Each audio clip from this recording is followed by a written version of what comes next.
Bangladesh 2 is not for sale. আমরা এটা বিক্রি করবার জন্য 1400 শহীদের রক্তের সাথে গাদ্দারি করব না। মির্জাফর আর লেন্দুক দর্জির কাছে বাংলাদেশ বিক্রি করে দেওয়া হবে না। অতএব সাধু সাবধান। সংস্কার, বিচার, নির্বাচনের প্যাকেজের মধ্য দিয়েই হচ্ছে 1400 শহীদের রক্তের হিস্সা আদায় করা সম্ভব। সংস্কারের মাধ্যমেই সেই সাগরকন্যার ময়নাদ্বীপ বানানো সম্ভব। ওটাই আমার বাংলাদেশ 2। বাংলাদেশে আপনার টোটাল, আমার সংসদের হিস্ট্রি আমি যতটুকু পড়েছি, আমার ডেফিনেশন হয়তো ম্যাট্রিক্স একটু উঁচু হইতে পারে, 50 জন মেম্বার অফ পার্লামেন্ট এমপি গত 53 বছরে বাংলাদেশ প্রডিউস করে নাই। 50 জনও করে নাই। গত 53 বছরের কথা বলছি, কিন্তু এক সংসদের কথা বলছি না। পার্লামেন্ট মেম্বার বলতে যা বোঝানো হয় দুনিয়াতে, যদি হাউস অফ কমন্সের স্ট্যান্ডার্ড আমি ধরি, তার 50 জনও 53 বছরে তৈরি করা যায় নাই। তাহলে সেখানে আপনি 300 থেকে 400 নিবেন, উপরে আবার 100 নিবেন।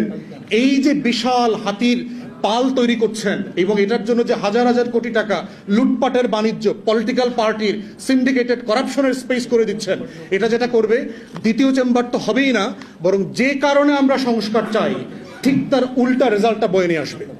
যেই রাষ্ট্র একটা চেম্বারকে এখনো ফাংশনাল করতে পারে নাই, যেই দেশে এখনো 100 জন ভালো মেম্বার অফ পার্লামেন্ট হয় নাই, সেই রাষ্ট্রে আপনি 2টা চেম্বার কিভাবে মেনটেন করবেন? এবং আমি রিপিটেডলি বলেছি বিভিন্ন জায়গাতে যে 2টা চেম্বার করলে যেটা হবে, দ্বিতীয় চেম্বারটা হচ্ছে মমতাজ আর হইল সুবর্ণা মোস্তফাদের, আসাদুজ্জামান নূরদের ভরণ পোষণ কেন্দ্র হবে। যারা ধরেন প্রত্যেকটা আসনে 5 জন করে নমিনেশন সিক করে একটা বড় পলিটিক্যাল পার্টির, কয়জনকে নমিনেশন দেবে? 5 কোটি 10 কোটি টেন্ডার হাঁকাইলেন, কোরবানির গরুর মতো টেন্ডার হাঁকায় 5, 10, 20 কোটিতে তো টিকিট তো বেচবেন, বেচার পরে তারও 4 জন রয়ে গেল। তখন কি করবে? এদেরকে বুঝ দিবে, আচ্ছা তোমাকে বিআইডব্লিউটি এর চেয়ারম্যান বানায় দিব, তোমারে প্রতিমন্ত্রী বানায় দিব, তোমারে উপরের চেম্বারে নিয়ে যাবো। তাহলে যেটা হবে, রাজনীতিকে ঘিরে করাপশনের, আমার আরো লুটপাট বাণিজ্যের একটা জায়গা তৈরি হবে। এবং ওই 100 লোকেরও কিন্তু আবার লুটপাটের ট্যাক্স ফ্রি গাড়ি, রাজুকের প্লট, ফ্ল্যাট, সুবিধা, বাটলার, এগুলো মেনটেন করবার জন্য আরো শত শত হাজার হাজার কোটি টাকা আমার ট্যাক্স পেয়ারদের জায়গা থেকে বরাদ্দ দিতে হবে। কেউ রাজা হইতে চাইতো না, কারণ রাজা হওয়ার শর্ত ছিল 10 বছরের রাজত্বের টার্মের পরে তাকে নির্বাসনে চলে যেতে হবে, বনবাসে চলে যেতে হবে। এবং সেই বনবাসটা ছিল আপনার একটা মরুভূমির মতো, একটা বিচ্ছিন্ন আইল্যান্ডের মতো একটা জায়গা। এবং আলটিমেটলি সব রাজাই ওখানে মারা গেছেন, এর আগে যারা রাজা হয়েছেন। তো সাডেনলি চলমান সময়ের যিনি রাজা, উনি মারা যাওয়ার পরে ওখানে বিজ্ঞাপন দেওয়া হয়েছে। পুরাতন আমলের বিজ্ঞাপন জানেন যে আপনার ঢোল তবলা নিয়ে এলান করা হতো বাজারে বাজারে গিয়ে যে রাজার পদ খালি হয়েছে, কে কে রাজা হতে চান। তো দিনের পর দিন চলে যাচ্ছে, সপ্তাহ চলে যাচ্ছে, মাস চলে যাচ্ছে, কিন্তু কেউ রাজা হতে চায় না। কারণ রাজা হওয়ার কনসিকুয়েন্সটা সবার মাথায় আছে, যে রাজা হইলে পরেই হচ্ছে আমাকে আবার নির্বাসনে যেতে হবে এবং আমার একটা করুণ মৃত্যু আছে। তো সেই বাজারে থেকে একটা ছেলে অনেক মাস পরে সাডেনলি দেখবো যে রাজত্বের পদটা খালি পড়ে আছে, দেশের সভরেনিটি কম্প্রোমাইজ হওয়ার সম্ভাবনা তৈরি হয়েছে। তিনি আবেদন করে বললেন যে সিনেটের কাছে যে আমি রাজা হব। তো সবাই, তো তার পরিবার, তার তার কাছের মানুষগুলো সবাই খুব আশ্চর্য হয়েছে যে তুমি কেন মরতে চাও, তুমি কেন নির্বাসনে যেতে চাও। তো বলে যে আমি নির্বাসনে যাব না, আমি দেখবো আমি কি করি আর কি। তো তিনি রাজা হইলেন। খুব ঝাঁকঝমকপূর্ণ অ্যাসেনশন হয়েছে। অ্যাসেনশনের পরে সে যেটা করেছেন, প্রথম কাজটা হচ্ছে তাকে নির্বাসনে যাবার জন্য যেই জায়গাটা, যেই দ্বীপটাকে অ্যাসাইন করা হয়েছিল, সেটা সংস্কারের উদ্যোগ নিলেন তিনি। এবং ওই দ্বীপটাকে ওই রাজ্যের ভিতরে সংস্কার করে এত সুন্দর করলেন যে মানুষ মনে করছে যে সে এখন যেই যেই পাড়ায় পল্লীতে থাকেন, যেই যেই মহল্লায় থাকেন, তাদের সেই মহল্লা থেকে মাইগ্রেট করে ওই বনবাসের দ্বীপটাতে চলে যাওয়া দরকার। এবং তারপর যেটা হয়েছে যে 10 বছর পরে তার একটা ব্রিলিয়ান্ট স্প্যানিশ রিসোর্টে আপনার পেনশন রিটায়ার্ড লাইফ কাটানোর একটা অপরচুনিটি তৈরি হয়েছে। এবং সে সেখানে সুখে শান্তিতে পরিবেশ বসবাস করতে লাগলেন, দার্জিলিং সিলিংয়ের মতো করে আর কি। তো সংস্কারটা কেন দরকার? সংস্কারটা দরকার হচ্ছে যে while you are in opposition you need to look after your island. আপনার ওই যে একটা মনের দ্বীপ লাগবে, যে আপনার একটা সোনা দ্বীপ লাগবে না? একটা সোনা দ্বীপের গল্প করেছেন না সবাই? পদ্মা নদীর মাঝে যে একটা দ্বীপের কথা বলা আছে না, যে আমার একটা দ্বীপ, যে আমার, এবং এই দ্বীপটা কিন্তু সে কল্পনা এঁকেছে যে আমার সেই দ্বীপটা কেমন হবে। 24-এর গণ অভ্যুত্থান যেটা করেছে সেটা হচ্ছে আমরা যখন দায় ও দরদের রাজনীতির কথা বলছি, আমরা যখন বাংলাদেশ 2-এর কথা বলছি, আমরা কিন্তু সেই ময়না দ্বীপের কথা বলছি। আসলে ওই যে আমার একটা ময়না দ্বীপ, যখন আমার মন খারাপ থাকে আমি কই চলে যাই? আমি সেই পদ্মা নদীর পারে আমার ময়না দ্বীপে চলে যাই। আমার যখন মন খারাপ থাকে, আমার ভালোবাসার মানুষটার দৃষ্টি আকর্ষণ করতে পারছি না, তখন আমি কি করি? ওই নদীর পারে ঝড় বৃষ্টিতে নৌকায় বসে আমার সেই ময়না দ্বীপটাকে আমি কল্পনা করি। ওইখানে আমার সাগর কন্যা থাকে। তো ওই সাগর কন্যাটা হচ্ছে বাংলাদেশ 2। ওই সাগর কন্যাটা হচ্ছে 24-এর গণ অভ্যুত্থান, যেইখানে আমি আমার ময়না দ্বীপটা করতে চাই। এখন সেই ময়না দ্বীপটা হবে কিভাবে? এই ময়না দ্বীপের ম্যানিফেস্টো হচ্ছে এরকম শত শত হাজার হাজার পৃষ্ঠার কাগজ। এই ময়না দ্বীপের গল্প লেখা আছে, আমার প্রিন্সেস ডায়ানার গল্প লেখা আছে, আমার বাংলাদেশ 2-এ সেই সাগর কন্যার গল্প লেখা আছে। ওইখানটাই হচ্ছে এমন যে ওইটাকে ভালোবেসে দরদ দিয়ে ওই বনবাসের জীবন কাটানোর জন্য ওটা বানাইতে হবে। যদি ওইটা বানান তাহলে দেখবেন জেলে যাইতে আর কোনো রাজনৈতিক কর্মী ভয় পাবে না, আন্দোলন করতে কেউ ভয় পাবে না, সত্য কথা বলতে ভয় পাবে না। তো সেই জায়গা থেকেই হচ্ছে সংস্কারের প্রয়োজনটা বারবার কেন আমরা ইগনোর করছি? কারণ আমরা আসলে ময়না দ্বীপটাকে এখনো কল্পনা করতে পারছি না, ওই বনবাসের দ্বীপটাকে এখনো কল্পনা করতে পারছি না। ওখানে যে আমার সাগর কন্যা আছে, ওইটা যেদিন এই দেশের মানুষ বুঝবে যে ওইখানে আমার বাংলাদেশটা আছে। ওই যে আপনার একটা রোমান্টিক গান আছে না, যে আমি কাউকে বলিনি সে নাম, কেউ জানে না, না জানে আড়াল, জানে কান্নার রং, জানে জ্যোৎস্নার ছায়া।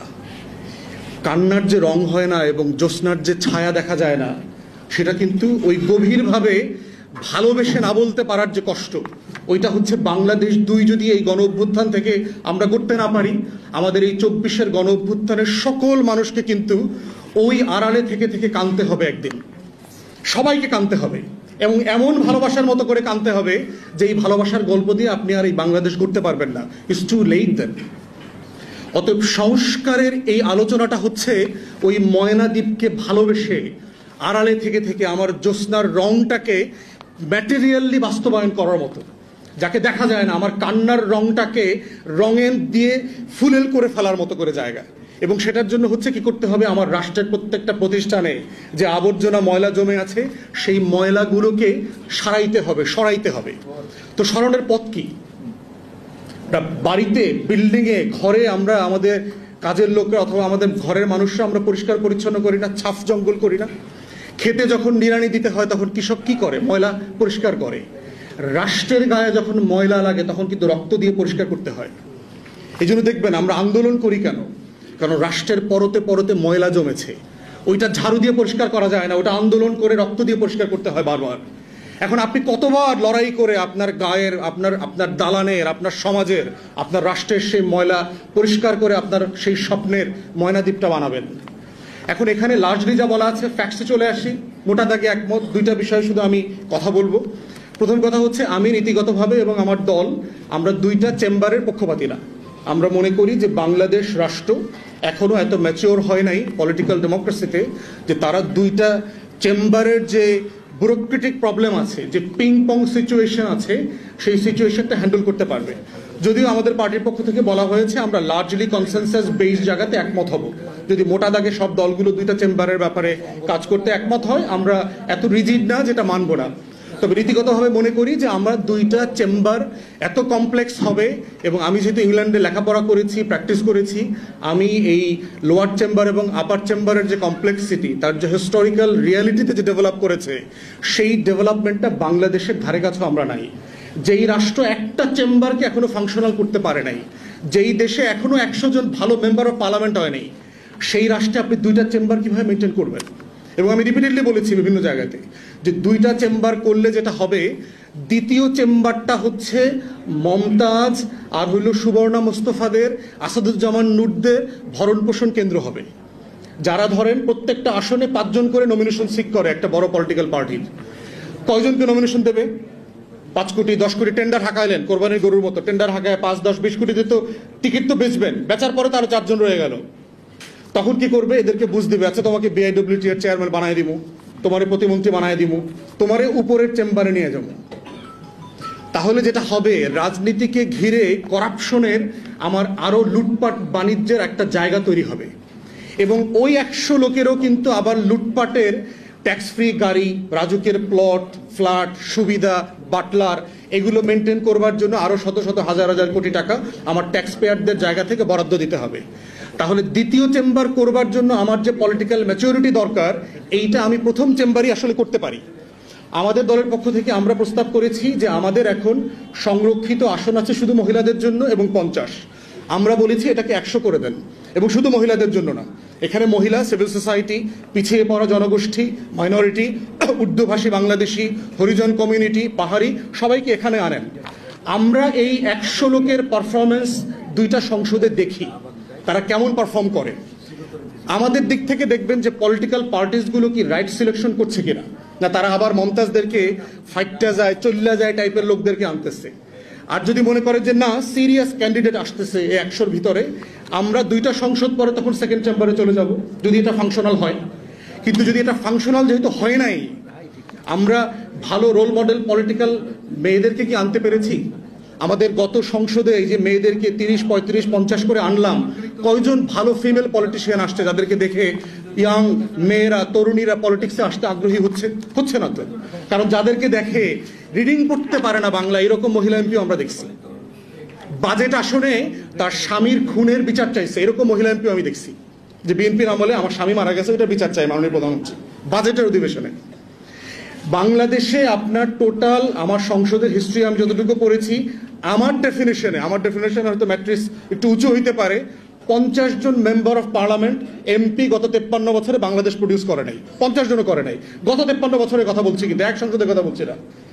পার্লামেন্ট মেম্বার বলতে যা বোঝানো হয় দুনিয়াতে, যদি হাউস অফ কমন্সের স্ট্যান্ডার্ড আমি ধরি, তার 50 জনও 53 বছরে তৈরি করা যায় নাই।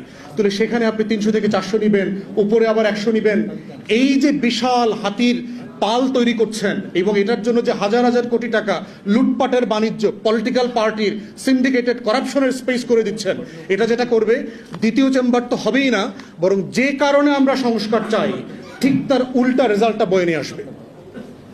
দ্বিতীয়ত যেটা হবে, দেখেন আর একটা সমস্যা হলো সেকেন্ড চেম্বারের, একটা তো হচ্ছে পলিটিক্যাল পুনর্বাসন। সেকেন্ড চেম্বার আমাদের সিভিল সোসাইটিকে হত্যা করবে। একটা রাষ্ট্রের ন্যূনতম সিভিল সোসাইটির যে স্পেস দরকার, এখনই দেখেন অন্তর্বর্তীকালীন সরকার হওয়ার কারণে কি হয়েছে, দেখেন বাংলাদেশে কিন্তু এখন সিভিল সোসাইটি নাই। আমাদের সিভিল সোসাইটি বলতে 20-30টা মানুষ সংগঠন যারা ছিল, এরাদেরকে সবাইকে কিন্তু অ্যাকোমোডেট করে নেওয়া হয়েছে গভর্নমেন্টে, অলমোস্ট সবাইকে। এই দিলার আবার মধ্য দিয়ে একজন এই অ্যাডভাইজার হন নাই, তারা এখনো বাইরে রয়ে গেছে। তো যেটা হবে, সিভিল সোসাইটির লোকজনের ভিতরেও একটা মোটিভেশন কাজ করবে, এই দলের সাথে সেই দলের সাথে একটু খাতিল করে আমি একটু সিভিল সেকেন্ড চেম্বারে যাইতে পারি কিনা। বাংলাদেশের সিভিল সোসাইটি ধ্বংস হয়ে যাবে। থার্ড হচ্ছে, সেকেন্ড চেম্বার যেটা করবে, আমার প্রফেশনাল বডিগুলো অলরেডি ধ্বংস হয়ে গেছে। ডাক্তারদের, নার্সদের, ইঞ্জিনিয়ারদের, লয়ারদের প্রতিষ্ঠানগুলোতে যাবেন, মনে হবে একটা দলীয় অফিস। সরকারি প্রতিষ্ঠান প্রত্যেকটাতে যাবেন, শ্রমিক ইউনিয়ন, ঐক্য পরিষদ, তমুক সমুক, কর্মকর্তা কর্মচারীদের যত ট্রেড ইউনিয়ন আছে দলীয় ব্যানারে ফেস্টুনে ভরা থাকে। দ্বিতীয় চেম্বারটা হচ্ছে এই প্রফেশনাল বডি রিপ্রেজেন্টেশন করতে গিয়ে যেটা হবে, আমার প্রত্যেকটা ইনস্টিটিউশন ধ্বংস হয়ে যাবে, কারণ এই পলিটিক্যাল ম্যাচুরিটি আমাদের মধ্যে এখনো ডেভেলপ করে নাই। অতএব সেই জায়গায় আমরা বোধ করছি যে ফার্স্ট চেম্বারটাকে কিভাবে প্র্যাগম্যাটিকলি ফাংশনাল করা যায়, এইটা আমাদের আমাদের সিরিয়াস এজেন্ডা হওয়া দরকার। এবং পিআরের ব্যাপারে আমাদের পজিশন আমরা বলেছি, আমরা একটা মিক্স সিস্টেম চাই যেটা অ্যাচিভেবল হইতে পারে। কারণ দেশের মানুষ বিশাল অংশ এখনো আপনার লেখাপড়া জানে না, তারা আপেল চেনে, তারা মার্কা চেনে। তো মিক্স সিস্টেমে যেটা হতে পারে যে অ্যাটলিস্ট 50 থেকে 100 আসনে পিআর হোক, প্রপোর্শনাল রিপ্রেজেন্টেশনটা হোক, যেখানে তরুণ পপুলেশন বেশি, যেখানে আরবান পপুলেশন বেশি। আমরা একটু দেখি 50 আসনের ভোটের প্যাটার্নটা কিভাবে হয়, তারা রাইটলি ভোট দেয় কিনা। এরপরে হচ্ছে এটা বাড়ানো যাবে আরো, কিন্তু টোটাল সিস্টেমকে হট করে পিআরে নিয়ে গেলে যেটা হবে, সেটা দেশের মানুষ নিতে পারবে না। সাডেনলি সে কাকে ভোট দেবে, কোন মার্কায় ভোট দেবে, কিভাবে সিলেক্ট করবে। এবং পিআরএ করবার জন্য আপনার যে ইন্টেলেকচুয়াল ক্যাপাসিটি দরকার, এজেন্ডা পড়ার ক্যাপাসিটি, বাংলাদেশের 1% ভোটারও এজেন্ডা পড়ে, ম্যানিফেস্টো পড়ে ভোট দেয় না। অতএব ম্যানিফেস্টো পড়ে ভোট দেবার কালচার তৈরি না হইলে পিআর থেকে আমরা শুধু বেনিফিট আনতে পারবো না। তাই ন্যূনতম এইবারের নির্বাচনে আমরা দেখতে চাই 50 থেকে 100 আসনে সম্মতির ভিত্তিতে পিআর হোক, বাকি 200 আসন আগের মতো চলুক, first pass the post. Bangladesh 2 is not for sale. আমরা এটা বিক্রি করবার জন্য 1400 শহীদের রক্তের সাথে গাদ্দারি করব না। মির্জাফর আর লেন্দুক দর্জির কাছে বাংলাদেশ বিক্রি করে দেওয়া হবে না।